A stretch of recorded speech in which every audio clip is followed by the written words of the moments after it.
Hello, everyone. Welcome to this session on the demo and hands-on on SousLeSens tool.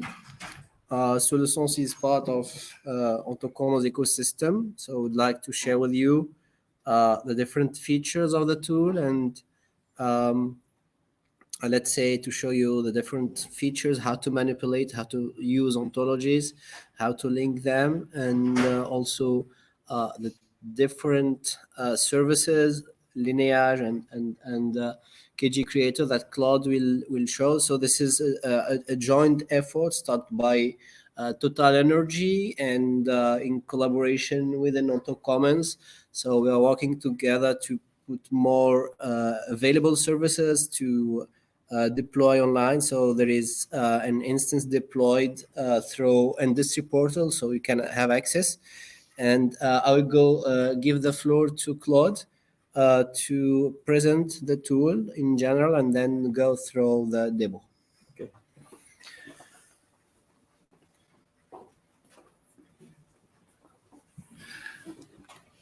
Hello. So I worked in Total Energy for almost 40 years, 20 years as a geologist and 20 years in IT and I was working also in new technologies of data valorization I've been working in there for 15 years. And after I retired, I continued to develop and to do some consulting. And on these topics and graph visualization and also ontologies and semantic web and search and so on. And I met 2 years ago Jean-Charles Leclerc, my colleague active from Total, is in charge in Total of standards with a lot of international to build SousLeSens because he understood that standards have to be digitalized and the ontologies is the best way to do it. And so we developed this tool that I will show you, and that is now interesting two kind of people, industry people, and also, as we are here today, academic people, because it has feature that makes the ambition is to make semantic web technologies accessible to a large public. That's what we would like to do. And so SousLeSens has, which means it is obvious in French. SousLeSens means it's a tombe sous le sens. It falls under the sense. It means it is obvious, and we want to give the obvious character of things visible to everyone.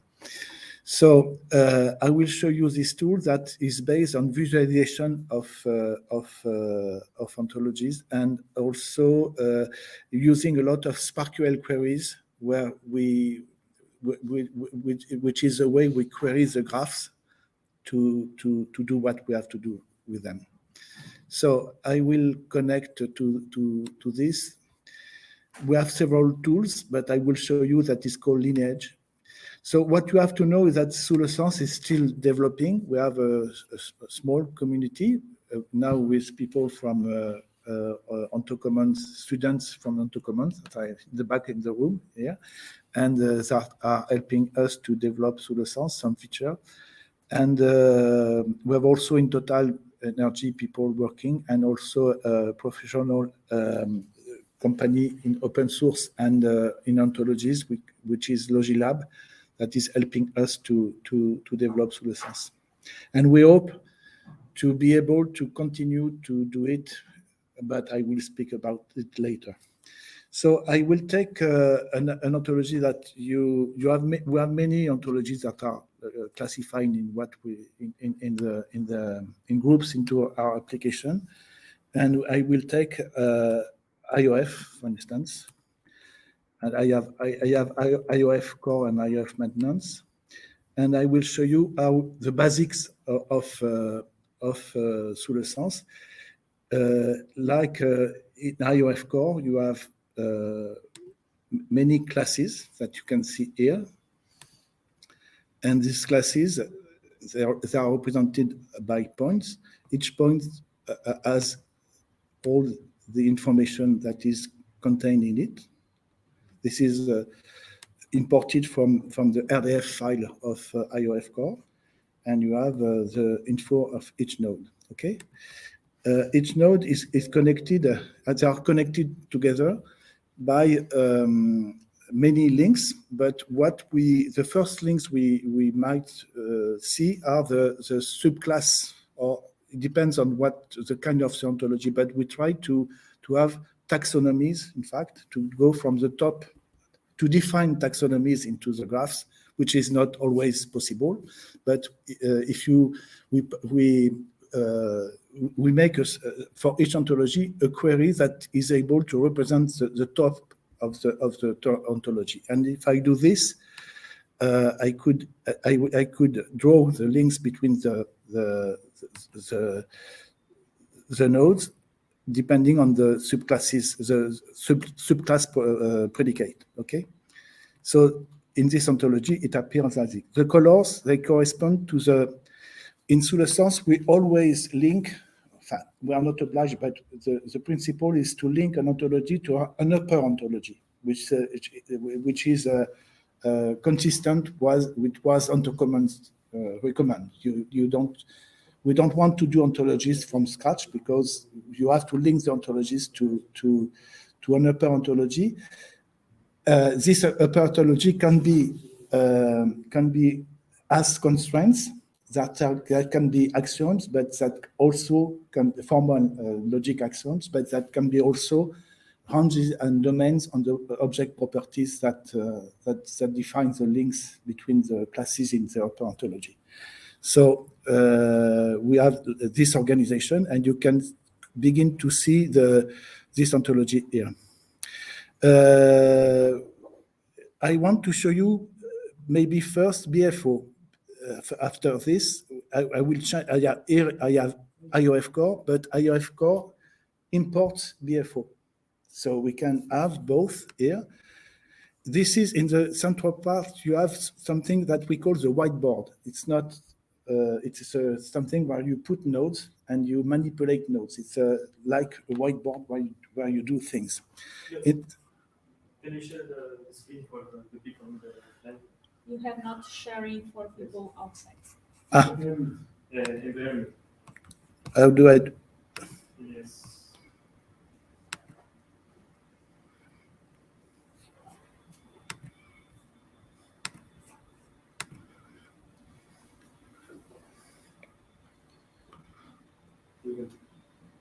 Okay, you see it now? Yes, we see. Okay. So I come back here, and I will, you did not miss much. I will do it again. If I take BFO, IOF core imports BFO. So I will take BFO, only BFO, and I see the top classes of BFO. What is interesting here, you have all the hierarchy of BFO, of course, like this. But what is interesting is to see the constraints in BFO. You don't have much in BFO. You have ranges and domains, but you don't have you don't have much of them. It is more interesting in IOF core. I will show it here. Top classes. Here, what is interesting to do is to visualize the range and domains of this ontology. Okay, I can do it also in BFO, but this is interesting to visualize, because it's complicated to know this when you are reading just the text of the corresponding to this. But here you have a spatialization of the nodes and the edges that makes the understanding of the and the control of the ontology much more easier, because you visualize what all the relation between the object. For instance, if you take here a function, the function has this object properties, this predicate function at all time, it will be a sub-properties of inherit at in all time, and it will as for a domain function, and maybe for a range, and it doesn't have a range. It can be anything, for instance. Okay, you can understand this. What you can do also for every time you have a graph, people is not very used to visualize graph, but it is very useful. So you can export anything you see on the screen as tabular data. To do this, you just do CSV, and you have all the nodes you have here, for instance. Okay, this is the thing. Now I am I can do it also in BFO. We will do it also. It's interesting to see it in BFO.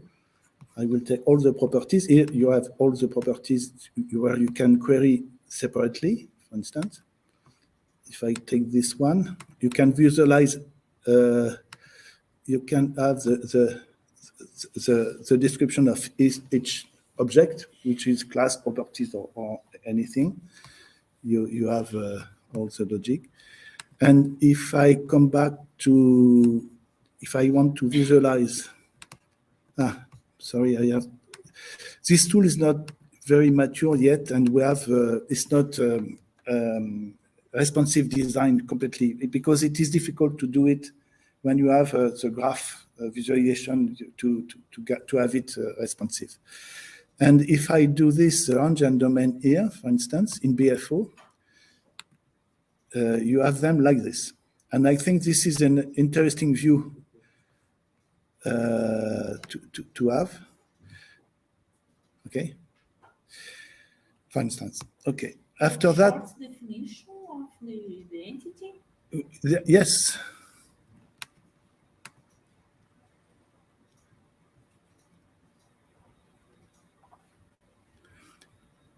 This is the translation in triples of the RDF of BFO. We are bijective from BFO, from RDF to all to triples. And I mean, in the back, it developed in SousLeSens. I will like to show you. I have a poster. You have to understand something. I will show it to you. Let me see. I have to find the poster. The poster I have done.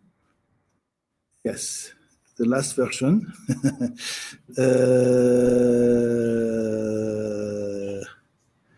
Yes, maybe this one. And in this poster that maybe you saw yesterday, you have this. I have to. This is the architecture of SousLeSens, in fact. Yes, I mean, as it, yeah. In fact, yes, but for people, yes, but okay, thank you. I mean, but you can see it here. It's a web application with a Node.js technology for the server, a web server, and we have a SparkQL server inside SparkQL server, but we can also query external SparkQL server for some ontologies. For instance, ISO 15926 part 4, it's huge. We just query it from its server and some of them. And we have an Elasticsearch server also, because we index all the labels to be able to find similarities and to search nodes by label. We have also here in the stack, we have a SQL server, but it can be any kind of SQL server to be able to transform tabular data into triples. We have a module that I will show you after, which is a KJ creator that makes people able to create triples from tabular data. And you have also what has developed the team of students, and mainly Amin here in the back, where is we call this tool, it is Joule. It is in fact based on Tomcat. It is a web application that exposes services that are processed in Java.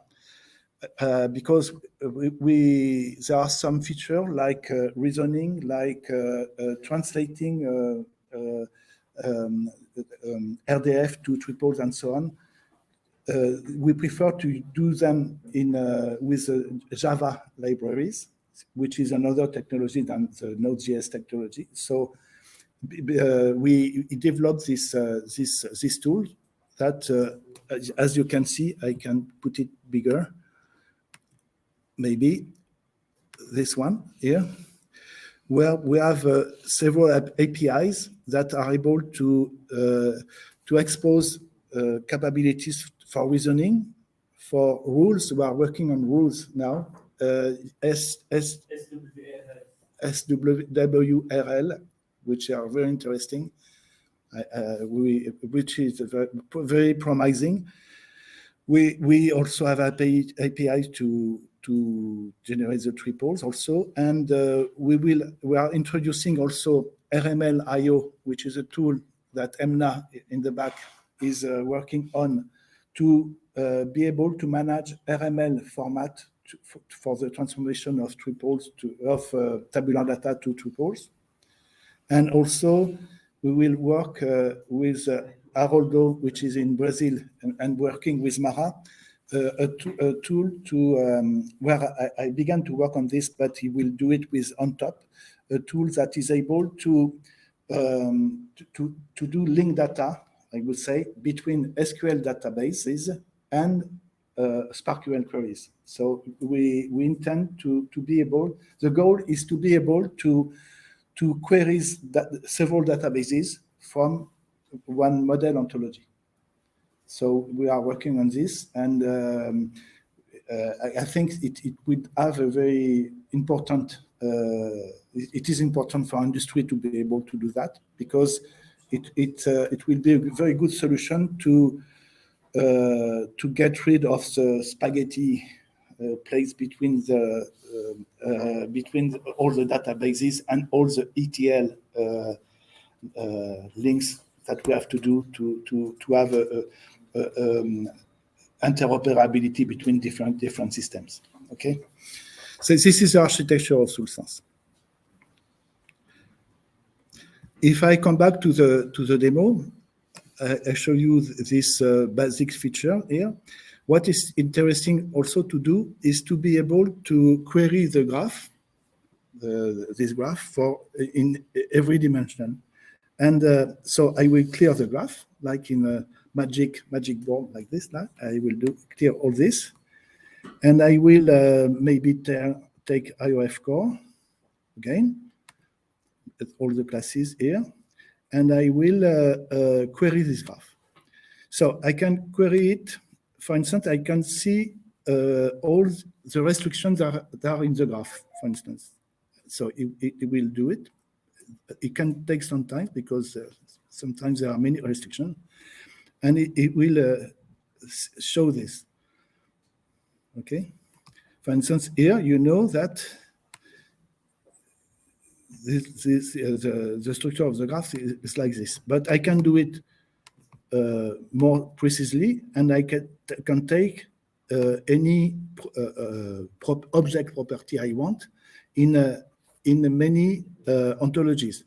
The ontology that I am in, and the ontology imported or appearing in the whiteboard here.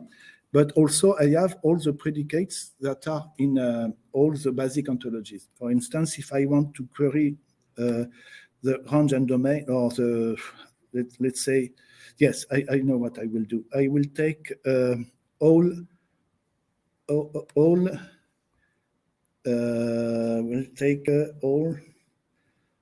intersection, for instance, or you can look for predicate intersection all, and I will find in this ontology, the active ontology, I will find all these links. I will choose a color and I will draw them. So, okay, you have them. And then I can navigate from there. I can find the parents. I can add new predicates on these visible nodes that I make them appear. So the goal is not to build very complex SPARQL queries. The goal is to make a query, to have results, and starting from these results, you can go further. And at each moment, you can export the data and manipulate the data. This is the explorating capabilities of SousLeSens. We have also writing capabilities, I will show you, but by now I show the explorating graph capabilities. And we think it's nice. Yesterday we imported an ontology with Ian, yes, and which is new. And we discovered, for instance, that in Protégé, she didn't have the same URIs from one graph that imported another, because the version of BFO was not the same. So when you have this in Protégé, you cannot see it. It's independent. Here you see it because the taxonomy doesn't fit, in fact. You are blocked at certain level because you have a gap between the consistency of the ontologies, of the URIs, okay? So here I wanted to add another predicate. For instance, maybe, I don't know, I can add this one, and okay. It will, okay, maybe it didn't find any, okay, doesn't matter. And you can always export this, okay, like this, and put it in CSV if you want to do something with it. Okay. What else? We are able to find, I won't show it now, but we are able to find similar nodes. With the search engine, we are able to find in different ontologies nodes with the same label, which is useful to disambiguate, to choose what term will be preferred, for what class will be preferred to another. We are able also to find shortcut paths between two nodes, which is interesting, and so on. I won't show everything, because it will take too long, and I am afraid also because some features are bugged, in fact, and I don't want to expose me to many bugs. But we are trying to correct them every day. Maybe I can show you something about creating nodes. Okay, so I will take this ontology. You cannot create nodes because it is declared as read-only. It's not editable. So I will take one that is editable. So I will add. I can add ontologies on this without coming back to the beginning. I will add, for instance, yes, we made one we call RML test. Oh yeah, test RML. This one that has several nodes, and this one it doesn't have. I will take another one. Excuse me. One that is fictive test action. We are developing. I will show you. We are testing visualization of actions also. Here I have this ontology here. It has nothing interesting in it, but I want to add nodes in it. So I will add a node here. And I will say that my node will be someone asked me if we could also create object properties. We can, but we as for classes, we oblige to derive the new classes from an upper ontology. So I will add a class. I will give it a label, anything, and maybe, and here I will choose from the superclass of this class. It can be from BFO, from Dolce, or from FAN. Maybe it's not convenient to have this, but it is in the list. But if I take it from BFO, I will choose the superclass. I have also the blank nodes, but it's not very convenient. And I, for instance, say that it will be this, okay? It will create all these triples. So you have the label, the type, the subclass of this in this ontology, and where you have metadata that allows us to have the history of this, okay? And I will create this node. Okay, this node is created, okay? And now this node, you know, it is an occurrence that is comes from a process boundary. If I take another class here, it was, it is subclass. You should have it in clear, yes, but it is a subclass of this node. And I will take the, if you have a menu to have information, contextual information on each node, but you can also remove nodes or hide nodes like this.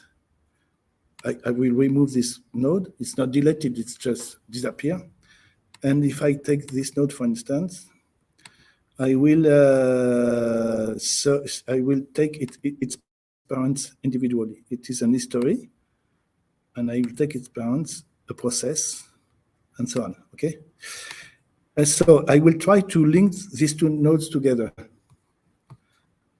So I will add an edge, and as these two nodes, they depend from an open ontology, I will have this in the open ontology, the object properties that can be linked with the superclass of my nodes, they are occurrent, both occurrent. It's looking up in each superclass of the object you want to link to find the properties that are consistent with the range and the domain of the superclass of the nodes. Okay, so you have them here, and what you can do, you can use directly this object properties, or you can derive them to specialize this, creating subproperties of these properties. You understand? We will always derive from upper ontology properties, but specializing the property, okay? So I will do it, for instance. No, I don't want to do it directly. What I want to do is to, is to refine this property. I can see the property here. This is this property, okay? But I can also say that I want to refine this property to and I would say as time. I don't know which as exact time, for instance. Okay, and I will have this. So this property, which is a subproperty of BFO, will be written into the my ontology graph. Okay, because and when you have several ontologies and you want to create relations, it's important to write the relation in the right graph, because you play with several graphs. So it's not so simple, in fact. And I can apply this create my relation, and I will have it here. Okay, and now I know that my class here is linked with a restriction to this one, and this one here it's linked to this one, and then I can go there and so on. Okay, It depends. Yes, it depends on internal or external links. Okay. So now this is done. I won't be too long. I won't show too much, but a last thing interesting to see is the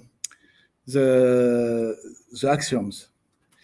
We will take IOF core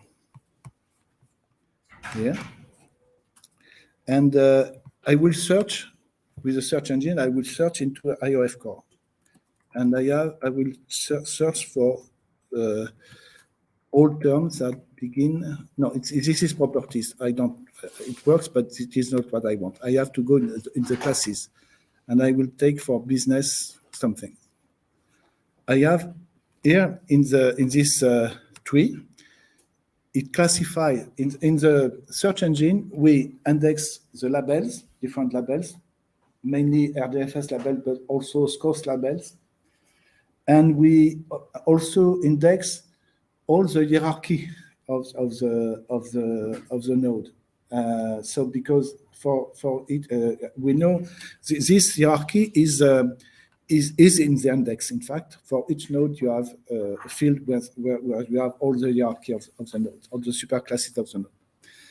And it is the same also for individuals. You can lineage all the individuals to the top. Yes. And like this, it appears. So lineage, you mean you follow the hierarchy? Yes. And it is very useful because it allows you to disambiguate the terms. And we can also, for instance, scope. You have different scope. We can also search in one source, but as it is a search engine and as Elasticsearch is very powerful, we can find different indexes. I don't know if I look in all the sources, I don't know if it works, but I have many sources with many nodes here, okay? With this term, okay? It's very efficient. Elasticsearch is very efficient. Okay. Here I look only in one source. So if you want to, for instance, to create new nodes and you have a catalog of ontologies, this is good to see what exists, what concept exists, because you can choose which ontologies they already exist as soon as they have been declared into SousLeSens. But they can be stored in the SPARQL server of SousLeSens, internal SPARQL server, or they can be outside, because when it does the index is inside SousLeSens, but it can take labels from any SPARQL server. Okay, and now if I take all these processes, I will take one. So it's IF core, so it's well defined, and it has axioms here. And it's a very experimental feature. We are developing it, so it's not very mature. But the goal is to be able to represent this. It's not the hierarchy.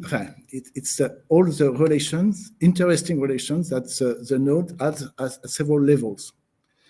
For instance, I can, in this, you can zoom in or zoom out the levels, the number of levels you will use. But if I zoom out, yes, it will be simpler to see it like this. Okay. So it says that a buying business process is a subclass of a process that is a subclass of a planned process. And also, we have restriction also that you can show or not. We will improve this tool. It's just the beginning, but the principle is to be able to visualize all the axioms and disjunction and conjunction. Okay, and here in the triangle here represent sorry. It will do it again. Okay, this represents an object property. Okay, with all the info. Okay, so And after that, we are trying also to be able to build axioms directly from here, but the source has to be editable. I can do it here. For instance, if I take this source where I can write, in this one I can write, I can take any class, excuse me, any class, and there is something wrong here, I don't know why. Excuse me, I will take it again. There are some bugs sometimes. Yes, I have to change. This, it is I told you it was a little buggy. Because it's not so simple. I assume that. I will do it again. Something nice also with this kind of web application that you can open several tabs and play with them and go from one to another. So it's very convenient. If I take test axiom, I have a lot of them. Test axiom, just one for instance. Okay, I will take my classes, take any class here. This is a thing I am trying to do, and I will put the axioms that it won't have many. Yes, it has some. But here, as it is a source where I can write, this is experimental. I can add axioms, okay? I want to add axioms. So to do this, I know that I start from something that is a class. This node is a class. So I will find all the object properties that are having classes or superclasses that have domain a class. Okay, and it's not always easy because in RDF you have RDF I think you have superclasses that are resources. So resource is not it's very generic, so it's not always easy. And you can choose. It doesn't seem to work very well on this one. For instance, if I take a property here, you should be able here to see all the right properties or resources that you at each stage you are able to you have the right to use. For instance, if I take a restriction, this will be subclass of a restriction, and this restriction may have all this. And this is directly from the constraints of RDF, RDFS, and all too. And once it will be on a right level of achievement, I think this could be useful to avoid to write axioms that are not consistent. We do a check. We don't do a check of consistency after we write, but while we are writing. So maybe, I don't know, for specialists like you, it is not maybe necessary, but for the vulgarization, I would say, of ontologies, it could be very useful to have that. Okay, and when you do this, for instance, I will say that it will be some values from something that will be a class, and this class, I can create it or take it from an existing ontology, and I will do this. And this will generate triples when I will, it will generate triples, and these triples, I can say them, and then export the ontology and so on. I think I will stop here because you may be tired to hear me, and if you want me to answer a question, after I will show, after this part, I will show the KJ Creator, which is a tool where you take CSV files or tabular data, CSV files or SQL tables, and you generate triples with them according to an ontology. Is there any question about this one? I had some doubts about the consistency between versions that you import. You would deal with the consistency to the URI, to the URI ID of the ontology. The problem we have yesterday is I will take the ontology. I will show this ontology. It was SCPO. SLCPO. In fact, this ontology, if you want to speak, go ahead. Would you like to explain? I can explain. So it's a domain level ontology in systems engineering domain. And I have developed this ontology based on IOF core as middle level. And then, because IOF core is based on BFO. So since I'm using IOF core, and then my ontology is automatically based on BFO. So the hierarchy will be BFO in the top, IOF core in the middle, and then my ontology at the bottom. So I'm using the latest version of IOF core, and all the IRIs of the classes in the IOF core starts with spec SPEC. It was the latest version. But yesterday, when we import my ontology into SousLeSens, the SousLeSens has the one generation earlier, earlier version of IOF core, and all the IRI starts with I think it's PURL, means permanent URL or something. So the mapping didn't happen automatically because the IRIs are different. So we have to make sure when we the versions of the ontologies that you reuse are the ones that existed in this SousLeSens. Then the mapping will happen. But here you see it because what we saw yesterday, when we did the lineage, the parents nodes, we had a lot of nodes like this around with orphan nodes without let me see, like this. But here it's normal because you have some nodes. What you have to understand is that the spatialization is done with a number of edges around nodes. So the nodes with the most, the biggest number of edges are in the center, and nodes without edges are outside. So you can see very easily the organization of the nodes. Okay. And in that case, do you have any control about what version of the ontology we are building? Because you choose to build, to upload the IOF.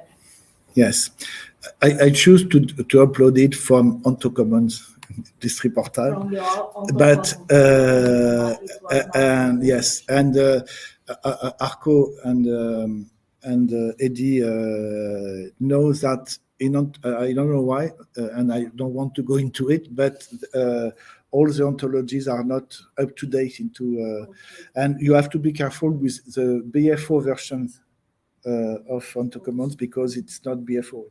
It has something, so it's not so easy. And yes, I wanted to show you the way you can access to SousLeSens into Industry Portal. Because if you take, for instance, we can see it here. If you take IOF core, for instance, we'll look for IOF. Yeah. You have this tab here, where I have a problem. I have to. That's another problem. I have to put my cable.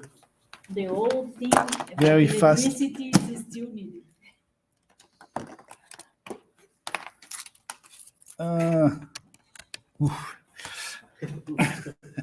I have to reload. Sometimes there are still some. Okay, it's loading now live. It's reloading IOF at each moment. And here you have it in IOF in industry portal now. You can have most of what I presented into industry portal. And here, if you look at this, this is directly from the RDF. It has been loaded live from the RDF into SousLeSens. If you look at this, they are like this here. There are, and the graph from Jan, it was with. No, but the question, I understood that the version in the industrial portal was not updated. The question is if inside of SousLeSens, when you import an ontology, you have like a number of the versions of publication and things like this, because otherwise. No. This could be done if you have students that want to implement this. We'll take it. But in fact, SousLeSens is done to navigate into the graph. It is not a catalog of ontology. It doesn't describe the ontology. It allows to explore the ontology and to work with it. It's not a catalog, in fact. So maybe we could have this type of control, but okay.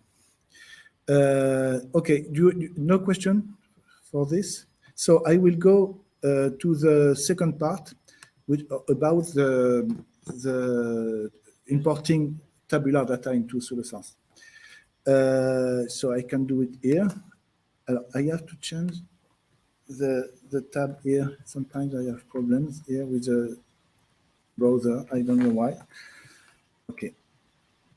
And I will take this tool, which is KJ Creator, KJ for knowledge graph. And I will take I will use this file. This is something we wanted to make a workshop here with this data, but we are not ready, so we didn't do it. It is data for sensor data that has been provided by ARCO, where you have 5,000 measures saying that a sensor has an activity also and so on. And we are trying to transform this tabular data into graph. So by now, I did it in a way that I developed myself, but Emna in the back is working on using RML, the standard, to do it. But with RML, we have some difficulties because RML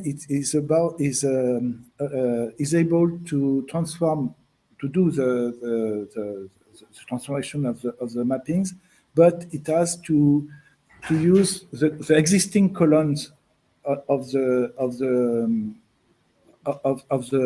table.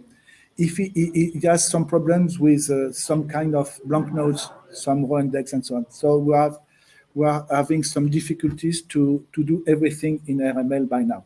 But she is working on it, and what we will provide is to use the mapping in the format I've done, and then translate them as much as possible into RML to take profit of the RML.io tool that I showed you in my poster. I don't know where it is. Maybe here. The RML.io, where is it? No, it is here, yes. If I come back to this RML.io, we will do it. This is on top. Excuse me, I have to zoom out.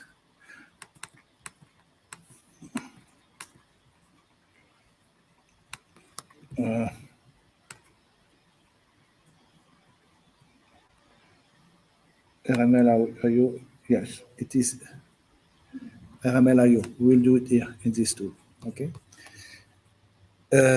Which will be part of the whole server. The API, it is written in Java, so we will use it in the whole server.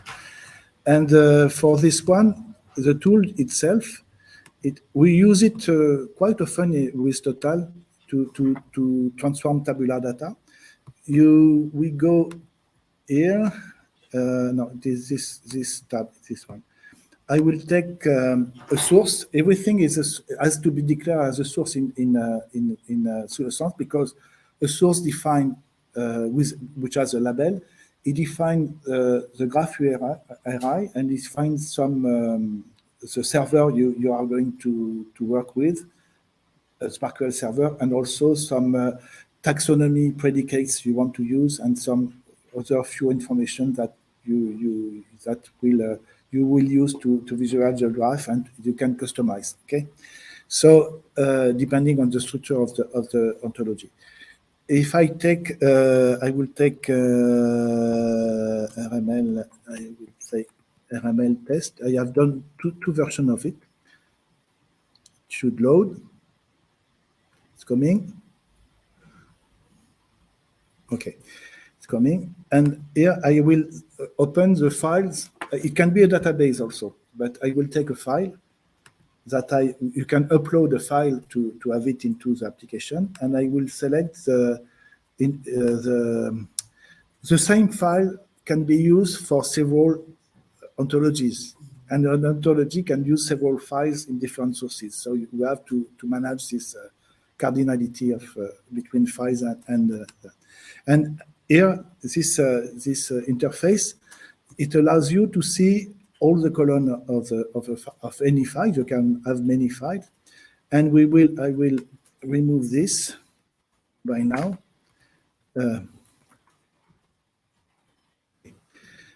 And for each file, for each column, you will define the subject, predicate, and objects that you want to associate to this column. For instance, here I come back to the file here. I want to say that the row, which will be a blank node, will have the type. So I have to show you something here. This is a model. I will show you the model that Arco did for this exercise. He says that in this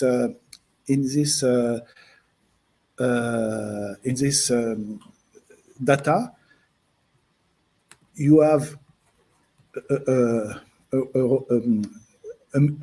something that is in information, but in fact it is a line of the file that represents an activity that has an output, a material component that has a participants, which are machine or worker ID, a worker, and that will produce during a time that begins at what time and ended at another time. See? So we want to modelize this. And we did it, but you were supposed to do it in the workshop, but it didn't happen by now, but we can do it tomorrow if you want. And I will take any column, and I will say that I'll take the row index as the subject of a triple, the row index, because there is no corresponding column. I will say that this row index will have in BFO, it will have as participant all time the content of which one is it? The worker ID. Worker, where is it? I don't see it. Worker ID is one. And this, the worker here, I will say it has, it will be the object of the triple, okay? No, this is not the good one. In fact, I'm sorry, because I had my, it builds this. It says that the row index will have this property, this column as an object. And once we have done that, you can, there is in the back end, you generate the triple according to this model here. and you can visualize the triples that will be generated. And you can also generate really the triples. Okay, but you can also, what is interesting here is that you can visualize what you are mapping here. And in this model, I say that the row index will have BFO, this BFO matching to the content for each row of the worker ID column, and this column will have this will have the type a person and so on, and we build the triple like this. And here, for instance, you have an anonymous node, blank node, that is that has a beginning and end. It is an event. This is an event, and that corresponds to a start timestamp and the complete timestamp. Okay. So, is it clear for you the structure of this mapping? And it is expressed in my own mapping grammar, but it can be converted for most of it into RML, into a standard format. But by now, it's quite complicated to do this. You have to do it to work several times. And I prefer to do it simply like this with subject, predicate, and object, better than to do it with directly with this RML syntax, which is heavy to understand. But we have also things nice here, because sometimes it's you make a lot of mistakes when you do this. If you have to open the CSV files and you have to manipulate columns and so on. And so what we have done is the capability of introducing functions to transform the data at runtime.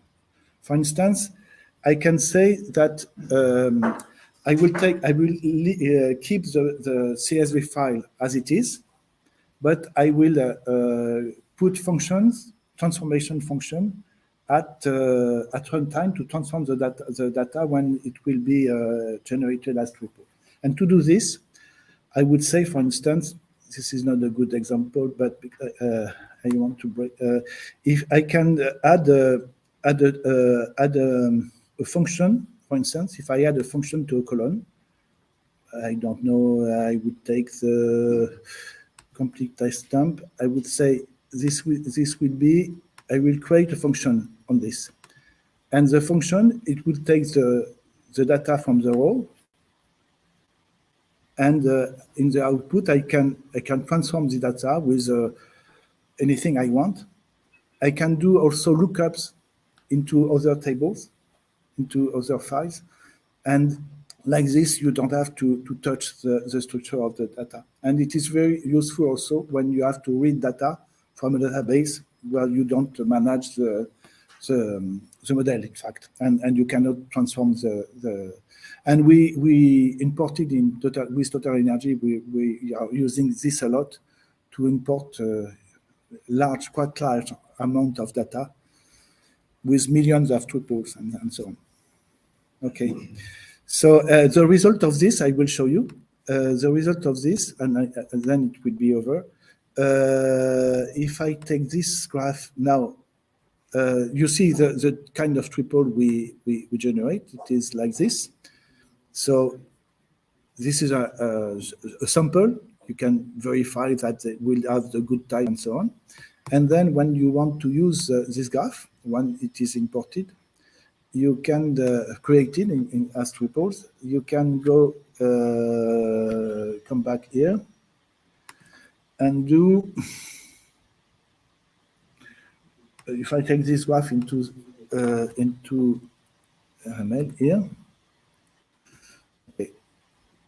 I have, they are all individuals almost in this one. So I will take the persons, for instance. I will take, they all have IDs. They are indexed in the search engine, and they are here. And I have all the person. I don't know what, some of them are empty. I have to check. Yes, this one is working. So this is the person, okay? It has this information that has been created. What I will do here is to represent this node. This node is a person. This node, if I take what is around this node, I know it is it is starting from this in fact rows of the file, and each node here is a row, the information of a row of the file, and it will, this is as participant, is as a printing machine and this person, and also as output this. And if I look at the axioms of this, it should work. It gives this.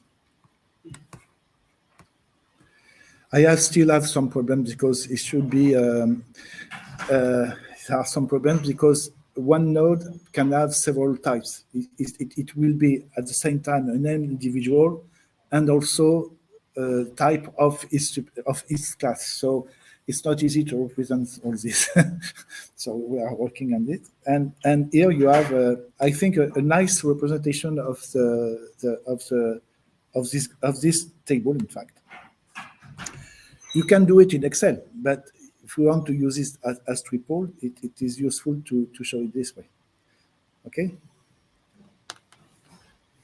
Can you have multiple inheritance, like yes, you import can be subtype of two classes? Yes, yes, yes. And it showed this inconsistency? Yes, it will. We have a feature that is reasoning that developed under Joel. We'll still have to work on it. I can show it. If we come, it's here, reasoner. If I come back, it's still experimental.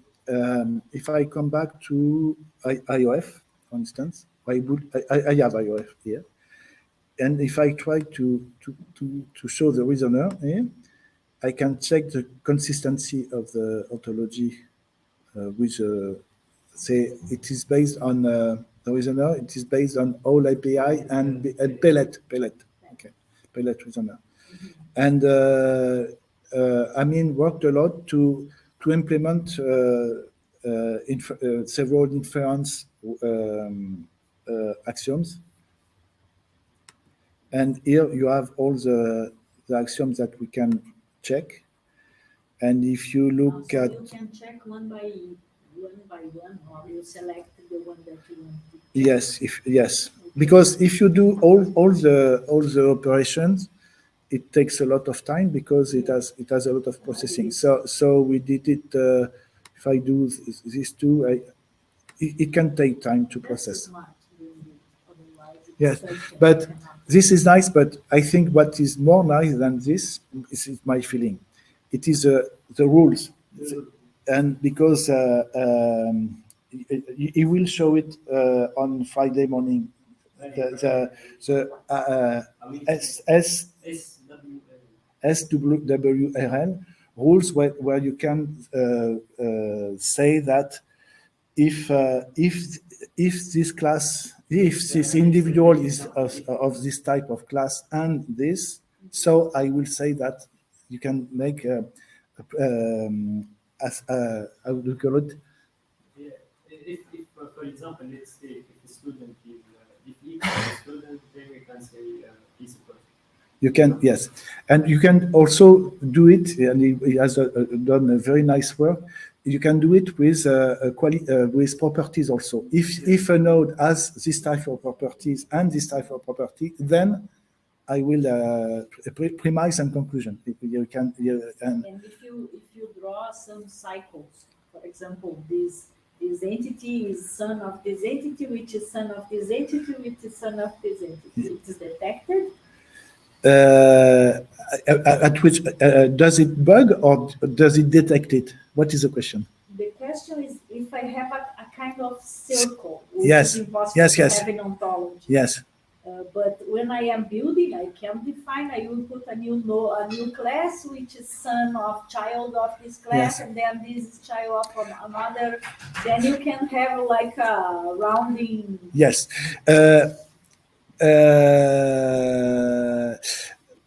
There are multiple. No, there are multiple answers to the question. It depends. If you do a SparkQL query, I don't think it will. You will have any problem. Even if you have this model. No, but because the level of transitivity of the query, you don't go generally to the circle. But then, if you want to draw the graph, you won't have problem because it verifies it. When you draw a tree, you can have this kind of problem. In a tree, you have it but in a graph, you don't have it because each node is unique. If it is already present in the graph, in the visualization of the graph, you won't draw it again. You will just add a new edge to it. So this is nice. And if you want in the reasoner, I don't know how it works. If it detects this, and but I don't know. I don't know. The reasoning loop.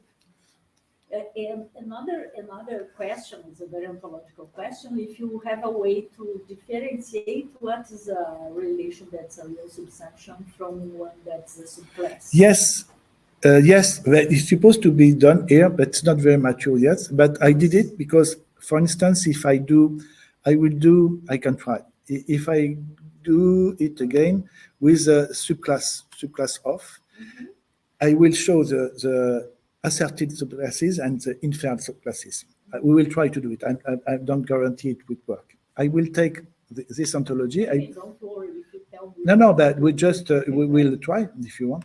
I will take, for instance, in a BFO, which is not too large. I will take all the classes. This is asserted subclasses, okay? Subsumption classes. Yes. No, not really. No, they are not all subsumptions. This node is subclass of this one. Okay. Okay? What I will put the reasoner and I will say subclass, this is supposed to be inferred, okay?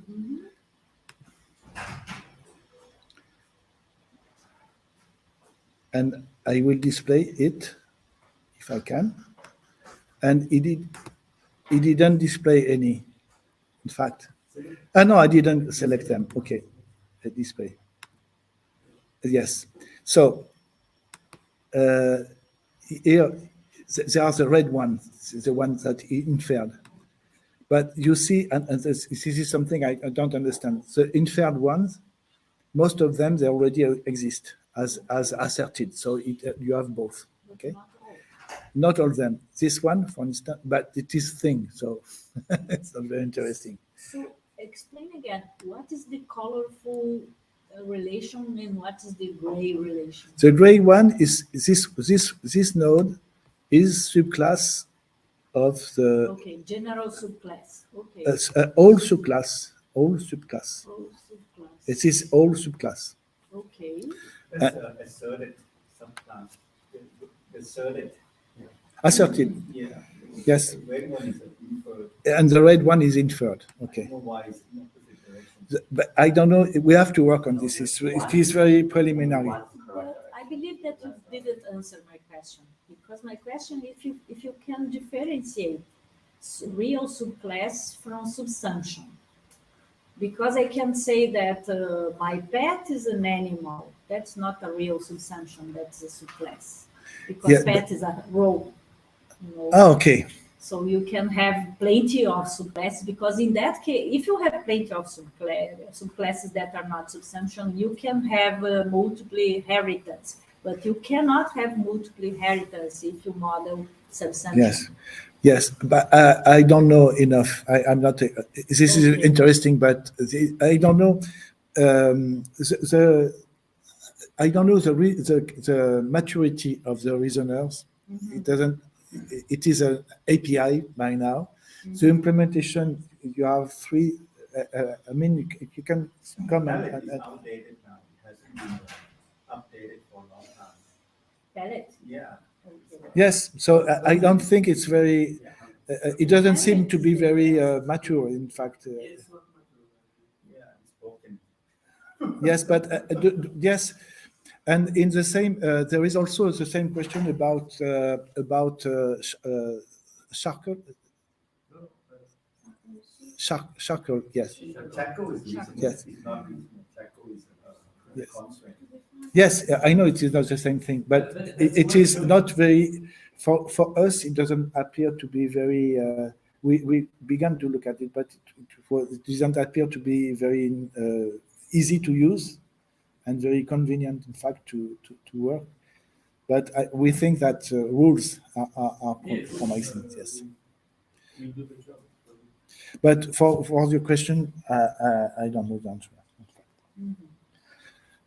So If I would like to create a different type of relation and say, okay, that's a rigid subclass type and include, I can do that. this is what we have done before. We verify that if you take two classes that inherited, that are subclasses of classes that have random domain, it will guarantee that you use the correct property. And this is the first thing that we did.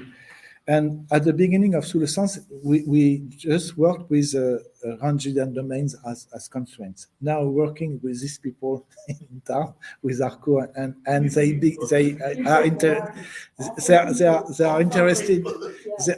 interested in logic, so they want to introduce axiom and so on. But it is another question. No, this is what I don't know if this version has the new development. See, I'll show it, the axioms, yes. I'll show it. Yeah, so this is it's a really new thing. Like so far, no editor will let you write axioms in a visual way. Like, okay, there's like, I mean, we always use our Manchester format or like, first order logic as a. So this is an effort of like trying to present it visually, not very pretty. And now the challenge is how to make it intuitive. It is not pretty at this first version, but then we want to make it intuitive and then let them do. I mean, how nice it will be. You can write very complex axiom just by dragging from one word to another. This will be fantastic. But ontology, we are users are never satisfied. Yeah, Do a lot of beautiful work and you do but it's lacking this. Well, Protege, I remember I started using Protege from Protege 3.1, and it was the quaggiest, if you remember, like it would like give up on you every few minutes. It was just completely uncertain, and then it took like almost 10 years to get it stabilized and then stuff like that. You don't need to defend you. My baby, it's like his baby. No, you don't Okay. need to. So we are almost finished, I guess, if you have question. But what I wanted to say is that this work, we did it because with no commercial ambition and so on. We did it by passion, with passionate people.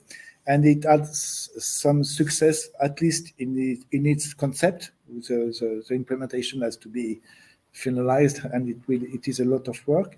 But to do this, to have a good product, we want to create an association where members will have access online on the product,